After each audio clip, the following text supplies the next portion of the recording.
Welcome to With One Accord, the Houston Chamber Choir podcast. I'm Flynn, host of Behind the Music. Today's episode is made possible in part by the generous support of Silvercrest Asset Management Group, providing an unparalleled level of quality investment advice.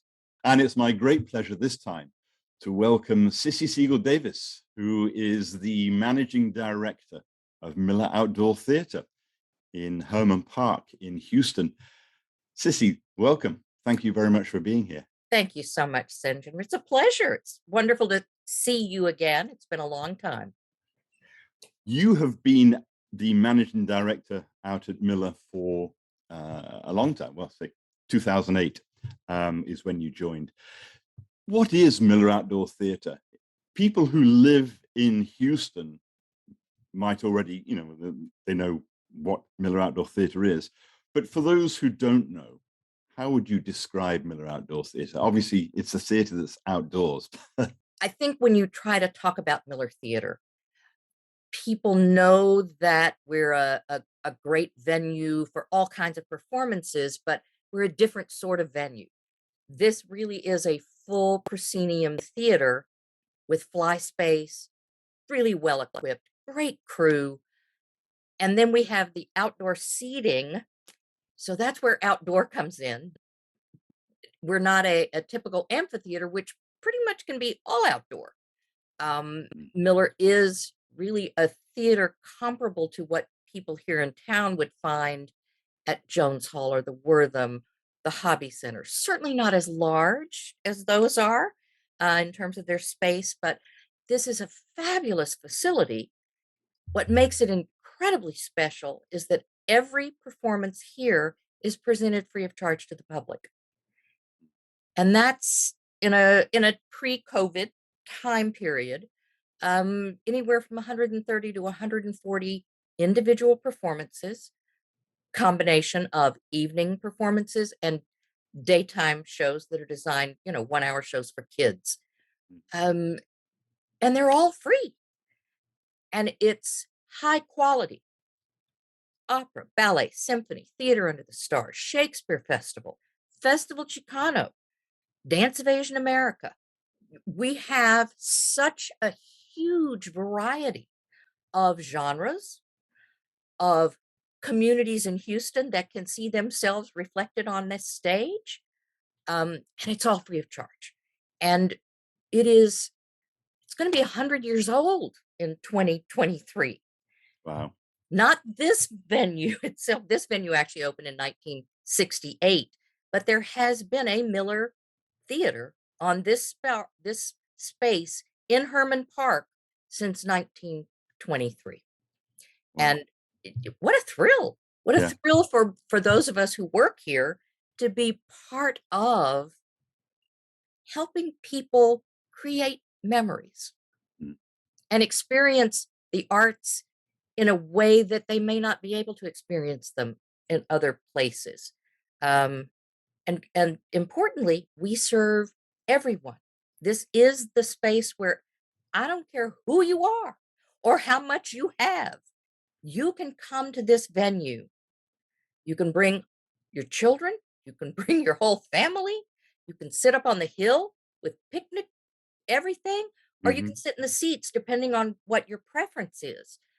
And you're sitting with people who you don't know, but you're all sharing the joy that live performing arts and cultural events can provide to people. And this is a place for joy. You talk about the different groups that are on stage at Miller Outdoor Theatre, and you create a balance, a mix of both sort of national touring productions, but also there's a very heavy emphasis on local performing arts organizations. How do you navigate that balance, if you like? It's interesting. The Miller Theater Advisory Board was created by the city of Houston in 1970 with the express job of programming Miller Outdoor Theater. Now, back in 1970, the organizations that were in town we're certainly a much smaller pool than what we have today. The city was not as diverse as it is today. So we receive a specific quantity or specific mix of hotel occupancy tax funding each year. So even though we have a set percentage, it's based on what the total pool is, Right. that is dedicated to the arts. The city dedicates to the arts, and the vast majority of that goes to the grants program that we run for Houston performing arts and cultural groups who apply once a year, and they must agree that they are going to, that you can't charge for it. So we provide grant money, all the organizations from the tiniest up to the major groups here in Houston. They all have to raise additional funds to make sure that the performance meets their quality standards and Mm-hmm. meets our quality standards. From we see what the grantees do, and then I look at that and say, okay, what's missing? What genres are we missing from the mix? Mm-hmm. Are there audiences in Houston who it would be nice if we could show them, let them see themselves on stage in one way or another? Or, oh my God, this group is touring. What an opportunity to present free of charge to Houstonians and to visitors to our city. Right. So we, that's how we do it, quite truthfully. It is a intentional balance.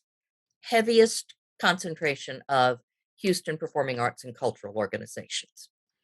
And this is, I think, the largest program of its kind in the country. Correct. Because it's all free. And I hear from people all the time, oh my God, we've got 3 weeks of, summer concerts. Great. We had Shakespeare in the Park. Terrific. We have all of that and it's 8 months. You what? How can you do that? It is such a gift to Houston that the city has invested in for all of these years, and that the Miller board has shepherded for, since 1970, has really built this program, and broadened the reach, broadened what we do. Now in 2020, when the pandemic came, we, like so many others, I've never canceled that many shows. And I've been in this, I've been in entertainment more than 50 years, and it's like, oh my, please don't make me do that again. But we realized that we could create a black box on the stage. We could create a sort of a studio. Mm-hmm. And we had some organizations who said, yeah, we can be small. We can make sure we can fit in the dressing rooms and still do, social distancing and wear our masks and all that. And so we learned how to live stream. We reached a lot of people who, and for the performers at the end of that time, they hadn't been together in 8 months or more. They were thrilled to be able to be on stage. Back on stage, yeah. And the public was thrilled to be able to see them. So we've continued live streaming, even though we are back to, performances that are live and on stage. Streaming reaches audiences all over the world, but it also gives people who either cannot come out again because their mobility issues, they're still not comfortable being out in a crowd. One never knows, but it gives us an opportunity to reach even more people and to help let everybody know Houston is an outstanding city for cultural tourism. I know that the Houston Chamber Choir, of course, is one of the performing arts organizations that regularly gives concerts at Miller Outdoor Theatre. I think the last time they did was the 2019-20 season, right before COVID hit. Yep. And exactly right. They will be coming back to the stage at Miller Outdoor Theatre for This Land Is Your Land on October 29th, the 2022-23 season. What does a group like the Houston Chamber Choir bring to Miller Outdoor Theatre programming? We don't have a lot of choral groups. So when they first applied, it was like fabulous. Welcome to the family. This is wonderful. A level of professionalism, a desire to really reach the audiences and entertain people with a wide variety of music. One year they did Frank Sinatra music, some years back. They are good. They are really, really good. Yeah, they are. And it fits our, that's what we want to do. We want people in this city who might never go to just a choral concert, or their only experience was what they did in high school. Right. Or, oh my God, my child, in their middle school, whatever they went to see. No, no, no, no, no. This is really what it's supposed to be about. Right. And they're just a pleasure to work with. And I think for all of us, for our crew and for us, for our staff, people who approach their work with a high degree of professionalism, why not bring them? Come on. I think a statistic that I read is that Miller serves over 400,000 people a year In a non-COVID, in prior a regular sort of prior to environment. COVID, right? Yeah. Our goal is that certainly we get there again. For us, it's, again, this is such a treasure and such a gift Oh, it is. to people who live here and people who come here. We're a mile from the medical center. What a wonderful thing we offer people who are here with loved ones who are ill and need a break. They can come here and enjoy a really terrific show and then go back.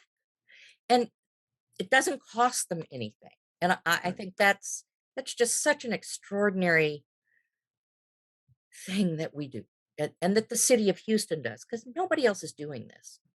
So we encourage everybody to come. The good thing is, if you really don't like it once you get here, you can get up and You leave. can leave. You haven't spent, hundreds of dollars on tickets, and you can bring your own food. And, we have a great concession stand that is not um, overpriced, or,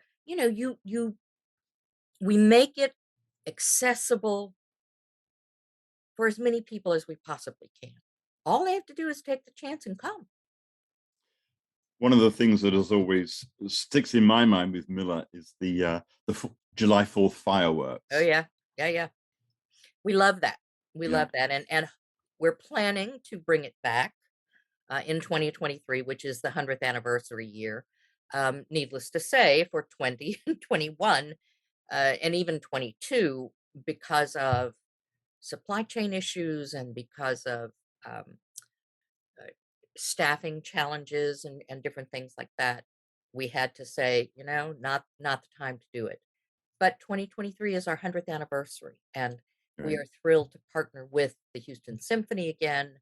They will be doing a concert of fabulous patriotic music, and then the Miller Theater Advisory Board will be sponsoring the fireworks display at the end. So it is, you are right. You are absolutely right. That for many people is one of the highlights every year. We have 25,000 people who come to Hermann Park, and many of them are here with families and friends, and they're out here all day long.